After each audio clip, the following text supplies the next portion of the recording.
नमस्कार, प्रणाम और जय हिंद। स्वागत है आप सबों का डीएडी की क्लासरूम में और मैं सूरज कुमार लेकर आया हूं एक बार फिर से एनआईडी यानी कि नेशनल इंस्टीट्यूट ऑफ डिज़ाइन के एंट्रेंस एग्ज़ाम के बारे में अलग अलग तौर तरीके। एग्ज़ाम के पास आते ही आप इतने डरे हुए क्यों महसूस कर रहे हैं, मुझे समझ में नहीं आ रहा है। एनआईडी मैं पहले भी बोल चुका हूँ, मैं बार बार वीडियोज़ में बोलता हूँ कि नेशनल इंस्टीट्यूट ऑफ डिज़ाइन यानी कि एनआईडी का टेस्ट बाकी एंट्रेंस टेस्ट से बहुत इजी है। डिफरेंस बस इतना है कि इसमें सीट्स थोड़े कम हैं, लेकिन आप लोग इतना पैनिक ना हो, इतने परेशान ना हो कि कैसे होगा कैसे होगा कैसे होगा। जितनी जानकारी अभी तक आपने इकट्ठा की है उन्हीं जानकारियों में से क्वेश्चंस आएंगे।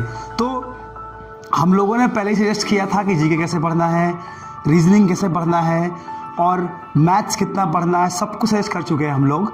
बट पॉइंट ये नहीं है कि हम क्या दे रहे हैं, पॉइंट ये है कि आप कितने कॉन्फिडेंट हैं। ज़रूरी ये नहीं है कि सब कुछ पढ़ लिया तभी कोई कॉन्फिडेंट होगा। क्यों? क्योंकि टेस्ट का तो कोई सिलेबस ही नहीं है। पॉइंट ये है कि आपने अगर मेहनत किया है तो उसका फल आपको मिलेगा ही मिलेगा। आपको डरने की ज़रूरत बिल्कुल नहीं है, बिल्कुल नहीं है। आपको अपना एग्ज़ाम ठंडे दिमाग से देना है। दूसरी बात यह है कि मैं देख रहा हूँ पहले से भी और अभी भी लोगों के दिमाग में एकदम बैठ गया है कि एनआईडी बहुत मुश्किल है। मुझे समझ में नहीं आ रहा है यार कि एनआईडी इतना मुश्किल क्यों जानते हो। और बहुत सारे बच्चों से बात हुई मेरी, तो मैंने पूछा किसने बताया कि एनआईडी मुश्किल है, तो 99% चांसेस में उन लोगों ने बताया एनआईडी मुश्किल है जिन्होंने कभी एनआईडी का एग्ज़ाम देने का हिम्मत ही नहीं किया या फिर कभी पास ही नहीं हुए। तो ऐसे लोगों से बात करके कि एनआईडी कितना मुश्किल है या आसान है, आपको क्या मिल जाता है? कभी भी जो लोग टेस्ट में बैठे ही नहीं, जो लोग पहले दिन से खुद ही डरे हुए हैं कि एनआईडी मुश्किल है, वो आपको क्या बताते हैं? आप उनके पीछे क्यों भागते हैं? ज़रूरी ये नहीं है कि वो फेल हो गया तो आप भी फेल हो जाइएगा। ज़रूरी ये नहीं है कि वो डरा तो आप भी डरिए, ये बिल्कुल ज़रूरी नहीं है। लेकिन ये ज़रूरी है कि अगर मैं बोल रहा हूँ कि आसान है तो आसान है। क्यों? क्योंकि वो आपके फेवर में है, आपके कॉन्फिडेंस के फेवर में है। आप अपने कॉन्फिडेंस को पकड़िए, आप उस कॉन्फिडेंस पे रहिए, उसको छोड़ने की ज़रूरत नहीं है। इन 7 दिनों में सबसे बड़ी चीज़ जो आप कमाएंगे, सबसे बड़ी चीज़ जो आप इकट्ठा करेंगे टैलेंट अपने अंदर, वो है पेशेंस यानी कि बर्दाश्त करने की क्षमता। पेपर में 3 घंटा आराम से बैठने का सीखिए, वो इम्पॉर्टेंट है। बैठिए आराम से, ठंडे दिमाग से 3 घंटा एक जगह बैठ कर पढ़ना सीखिए पहले, ताकि उस 3 घंटे आपका दिमाग प्रोसेस करना शुरू हो। मैं बार बार टाइम की बात करता रहता हूँ, बार बार बोलता हूँ टाइम मैनेजमेंट। आज आप आके वहाँ खड़े हैं जहाँ आपको अपने दिमाग से आपके स्ट्रेंथ यानी कि आपके जो दिमाग का स्ट्रेंथ है उसको टाइम पे सेट करना होगा।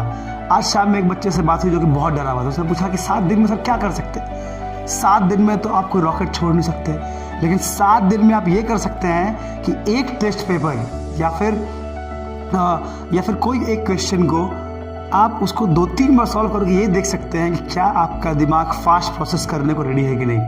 अगर आपका दिमाग इंफॉर्मेशन को स्ट्रेस में, प्रेशर में फास्ट प्रोसेस नहीं कर रहा है तो वैसे भी आप टेस्ट में गड़बड़ करके आएंगे। तो आप अपने दिमाग को मजबूत कीजिए, थोड़ा सा शांति मन से सोचिए कि जब पता ही नहीं क्या आ जाएगा तो क्या हम पढ़ लेंगे। इसमें भागने की ज़रूरत नहीं है। रहा बात सिलेबस के लिए, तो हम लोगों ने ऑलरेडी बताया है कि जीके में क्या पढ़ना चाहिए, मैथ्स में क्या पढ़ना चाहिए, रीजनिंग कितना आना चाहिए, इंग्लिश कितनी आनी चाहिए। इन चीज़ों पर हम जिक्र पहले भी कर चुके हैं। तो अब दोबारा से उन पर जिक्र ऐसे अलग से ना करते हुए हम लोग आप लोगों को वापस से उन वीडियोज़ को और तरीके से रिफाइन करके दिखा रहे हैं। आप उनको देखिए, ज़्यादा टाइम मत लगाइए, 10-15 मिनट के वीडियोज़ होते हैं हमारे। आपको कम से कम कॉन्फिडेंस तो आएगा। पहली बात कि डरो मत, डर गए तो वैसे ही हार गए, तो डरने की ज़रूरत तो तुम्हें है नहीं। दूसरी बात कि जितना आता है पहले उसको रिकॉन्साइल करना ज़रूरी है। जो आता है वो भी भूल जाओ इस प्रेशर में कि क्या नहीं आता, उसने क्या पढ़ लिया। तीसरी बात, अपने दोस्त के पीछे नहीं भागना, उसने क्या पढ़ लिया ये बहुत इंपॉर्टेंट नहीं है, आप क्या पढ़ रहे हैं ये बहुत इंपॉर्टेंट है। उसके अलावा जो भी क्वेश्चंस आपको दिए गए, अभी जो हमारा टेस्ट सीरीज हुआ था उसमें 6 सेट ऑफ क्वेश्चंस हैं, यानी कि करीब 150 के आसपास, मोटा मोटी उसके आसपास एक टाइप ऑफ क्वेश्चंस आपको दिए गए हैं। 150 क्वेश्चन एक टेस्ट पे आपको दिया गया है और हर 150 में हर एक क्वेश्चन अलग अलग है, यानी कि 150 तरीके क्वेश्चन आपको दिए गए हैं। आप उन 150 को खाली सॉल्व करने जाएंगे तो समझ में आ जाएगा कि करीब 500-600 जानकारियाँ इकट्ठा कर चुके हैं आप अपने लिए। तो वो जानकारी बहुत इंपॉर्टेंट है, वो आपको टेस्ट में हेल्प कर देगा। तो आप इस तरीके से सोचिए कि किस तरह से आप उसको और बेहतर बेहतर बेहतर रिफाइन कर सकते हैं, ना कि आप डरे रहें। NID तो जब मैं जा सकता हूँ कोई जा सकता है, बहुत सिंपल सी बात है।